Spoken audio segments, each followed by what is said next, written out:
অৱস্থা বেয়া একদম ৰঙা চিঙা পৰি গৈছে হিমন্ত বিশ্ব শৰ্মা মই চাই আছো মানে মানুহটো কেলে ইমান খং হৈছে তো চাইছো মানে এইটো মিয়াখেদা আন্দোলনটো যেতিয়া বিফল হৈ গ'ল তেওঁ মানে সাংঘাতিক ধৰণৰ খং গোটেই লাল হৈ গৈছে মানুহটো মই চাইছো এই কথা বতৰাবিলাক আৰু এনেও আমি কৈ আছিলো যে এই মিয়াখেদা আন্দোলনটো ভুৱা এটা আন্দোলন এটাও মিয়া তাপা খেদিব নোৱাৰে আৰু অলপ দিনৰ কাৰণে খেদিব টকা পইচা এটোপোলা দিবগে যেতিয়া তাৰ পাছত আকৌ সেই মিয়া তাত আকৌ ওলাব হেতু হৈ গৈছে আমাৰ প্ৰমাণ হৈ গৈছে যে আজি 6-7 মাহ মানৰ আগত মিয়াখেদা আন্দোলনটো এবাৰ প্ৰথম নহয় 6-7 মাহৰ আগতো হৈছিল সেই মিয়াখেদা আন্দোলন তেতিয়া ক'লে যে উজনি অসমৰ মিয়া মুক্ত কৰা হ'ল বুলি সেই সময়ত কোৱা হৈছিল আৰু সেই একেখিনি মানুহে যিবিলাকে মিয়া মুক্ত কৰিলে বুলি কৈছিল যিবিলাক জাতীয় সংগঠন নে কি সংগঠন নাজানো মিয়া মুক্ত কৰিলো বুলি কৈছিল আকৌ মিয়া মুক্ত শিৱসাগৰত কেনেকৈ মিয়া ভৰ্তি শিৱসাগৰ হৈ গ'ল সেই কথাবোৰ বতৰাবিলাক আপোনালোকে চাওক আৰু মোৰ হেনেকুৱা লাগে এটা জাতীয়তাবাদী বুলি কোৱা মানুহবিলাক আপুনি সুধিবচোন জাতীয়তাবাদ মানে কি এটাও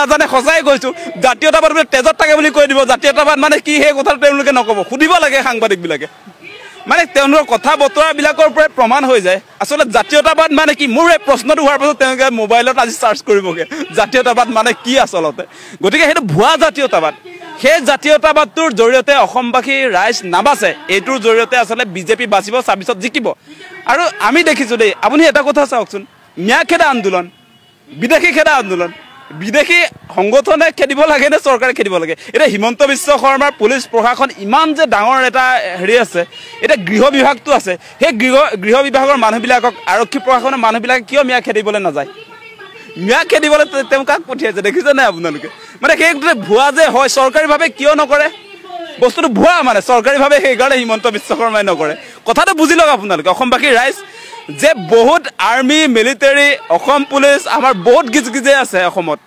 তেওঁলোকে এঘৰ মানুহত গৈ তাত মিয়া খেদিবলৈ কিয় নাযায় নোযোৱাৰ কথাটো মানে এইটো ভুৱা এইটো সংগঠনৰ কিছুমান মানুহক পেট সংগঠন বুলি ক'ব লাগিব হিমন্ত বিশ্ব শৰ্মাৰ পৃষ্ঠপোষকতাত সেই সংগঠনবিলাক কাম কৰি আছে বুলি হিমন্ত বিশ্ব শৰ্মাই কৈছে এইটো মই কোৱা নাই গতিকে সেই কথা বতৰাবিলাক বুজি লওক যে এতিয়া মিয়া মুছলমানৰ বিৰুদ্ধে এটা ৰাজনীতি কৰিবলৈ গৈ মুখ্যমন্ত্ৰীয়ে কি কৰিছে যে 26ত তেওঁ আকৌতো জিকিব লাগিব মানে কাহিনীটো এনেকুৱা যে লোকসভাৰ নিৰ্বাচনত যোৰহাট আৰু শিৱসাগৰত অৱস্থা বেয়া হৈ গ'ল বিজেপি চৰকাৰৰ অৱস্থাটো বেয়া হৈ গ'ল লোকসভা নিৰ্বাচনত গতিকে সেই তাত অৱস্থাটো ভাল কৰিবৰ কাৰণে কি কৰিব লাগিব মানে সিহঁতৰ মাথা বেয়া হৈ আছে হিমন্ত বিশ্ব শৰ্মাৰ মাথাটো বেয়া হৈ আছে কাৰণটো কি যে লোকসভা নিৰ্বাচনত গোটেই ডিস্পুটটো উঠি গৈছিলে যোৰহাটত তাত বাহৰ পাতি লৈছে মানে এই লোকসভাৰ যেটো ইলেকশন আছিলে তাৰ পাছতো তেওঁলোকে পৰাজয় বৰণ কৰিলে তাৰ পাছত ভাবিলে যে এতিয়া কি কৰিব পৰা যায় মানে অসমত এটাই কাম কৰিব পাৰি মানুহক দুভাগ কৰিবৰ কাৰণে হিন্দু মুছলমান এতিয়া ভুৱা নাটক এটা কৰিব লাগে মিয়াখেদা আন্দোলন খেলতে মগজত খেলালে মানে দুষ্ট মগজ ন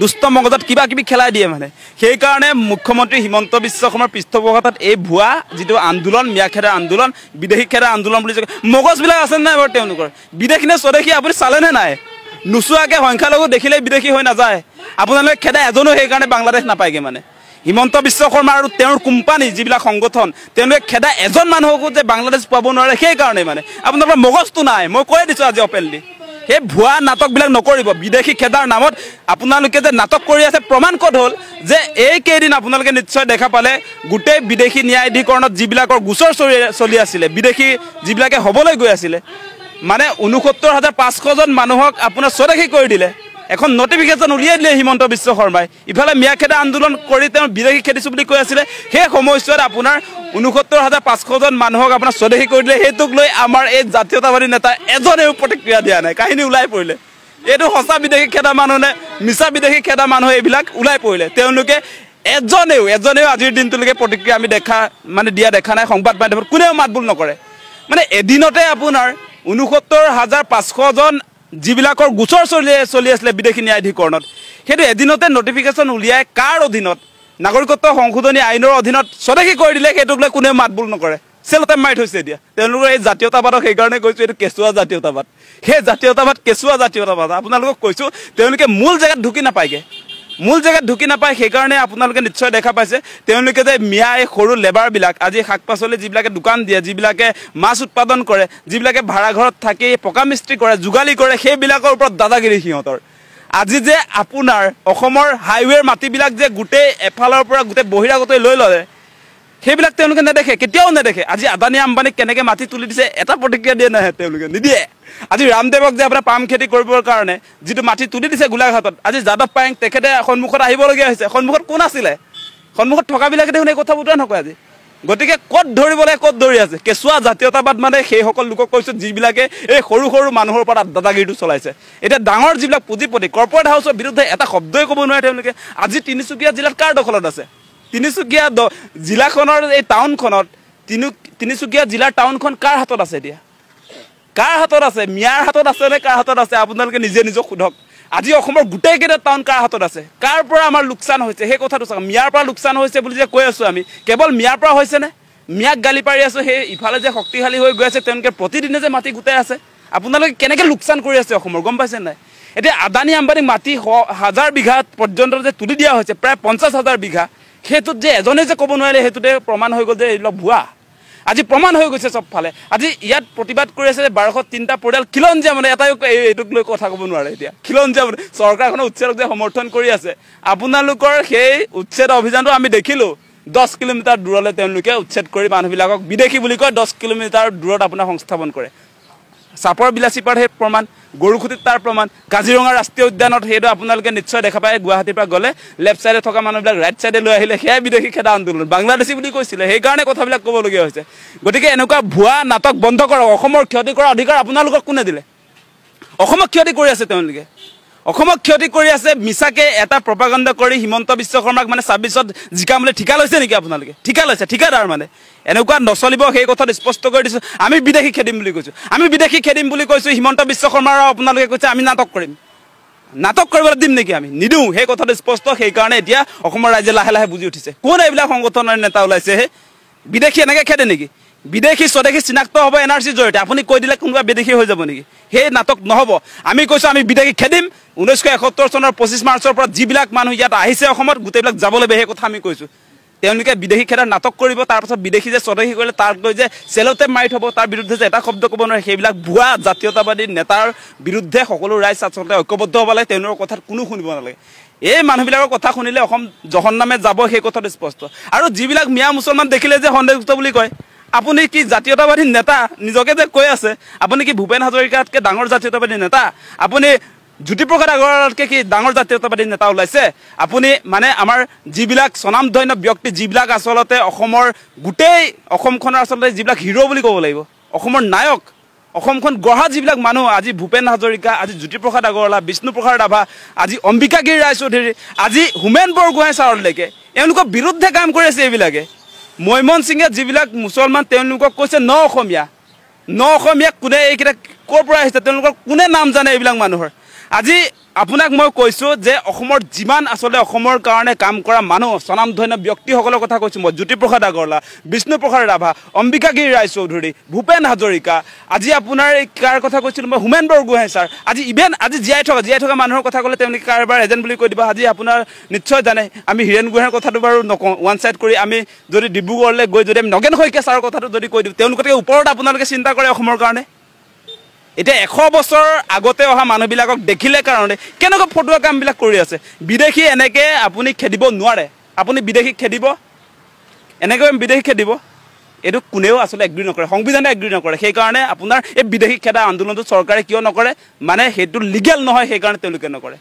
ইলিগেল এটা বিদেশী খেদা আন্দোলন চলিছে। সেই আন্দোলনৰ পৰা সকলো ৰাইজক সাৱধান হ'বৰ কাৰণে আমি অনুৰোধ জনাইছোঁ। ঢুকি নাপালে আজি বদৰুদ্দিন আজমলৰ যিটো পৃথিৱীৰ গেঞ্জ 2টা ডাঙৰ ডাঙৰ অট্টালিকা আছে, তাত হিমন্ত বিশ্ব শৰ্মাৰ বুলডোজাৰে ঢুকি নাপালে।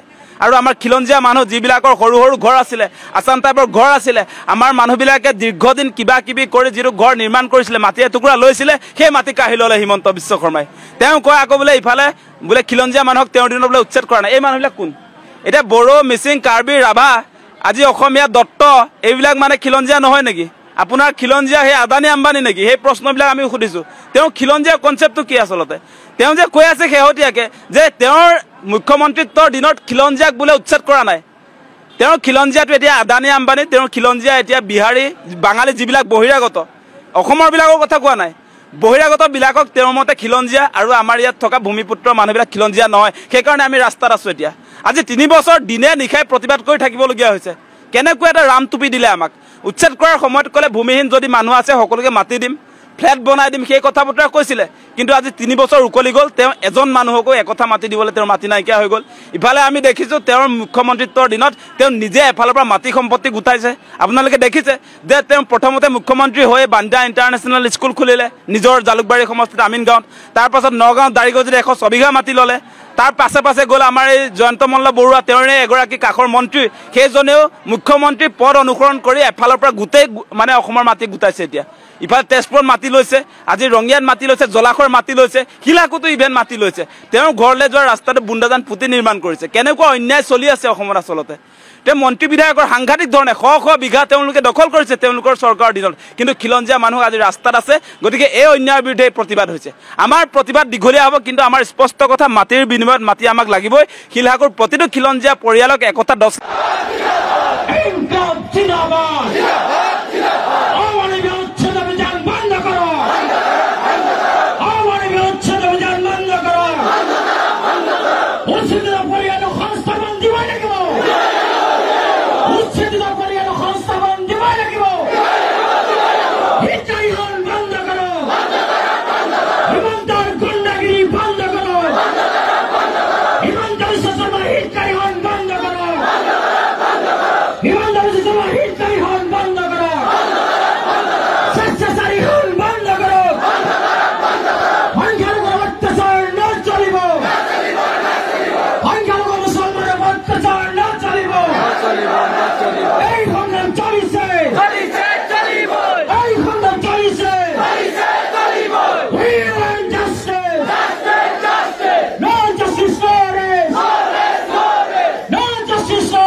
ইতিমধ্যে আপোনালোকে দেখিলে যে মিয়াখেদা অভিযানটো হৈছে এটা ভুৱা অভিযান আৰু আকাশ দলে ডাঙৰীয়া কৈ গ'ল বহুখিনি কথা আপোনালোকে ইতিমধ্যে সামাজিক মাধ্যমৰ যোগেদি বহুতো কথা গম পাই আছে আৰু প্ৰতিবাদত ওলাই আহিছে এইসকল খিলঞ্জীয়া চাওকচোন আপোনালোকে দেখিব পালে হাজাৰ হাজাৰ লোক চকুৰে মনিব নোৱাৰাকৈ লোক ওলাই আহিছে প্ৰতিবাদ কৰিছে নিজৰ বাবে উচ্ছেদ বন্ধ কৰিব লাগে কাৰণ উচ্ছেদক লৈ পিনে বহুত বেয়া ৰাজনীতি চলি আছে আমাৰ ৰাজ্যত আপোনালোকেতো বহুখিনি কথাই গম পাই আছে সামাজিক মাধ্যমৰ যোগেদি বহুত বেয়া পৰিস্থিতিলৈ গৈ আছে হিন্দু মুছলমানক এতিয়া কাজিয়াৰ সৃষ্টি কৰি আছে এই উচ্ছেদে হয় যদিহে আপোনালোকে তেওঁ আকাশ দলেৰ কথাত সন্মত হয় ভিডিঅ'টো সকলোৰে মাজত শ্বেয়াৰ কৰি দিব লাইক এটা কৰি দিব সকলোৰে মতামত জনাব কমেণ্টৰ যোগেদি ভিডিঅ'টো সম্পূৰ্ণ চোৱাৰ বাবে সকলোৰে বহুত বহুত বেছি ধন্যবাদ থাকিল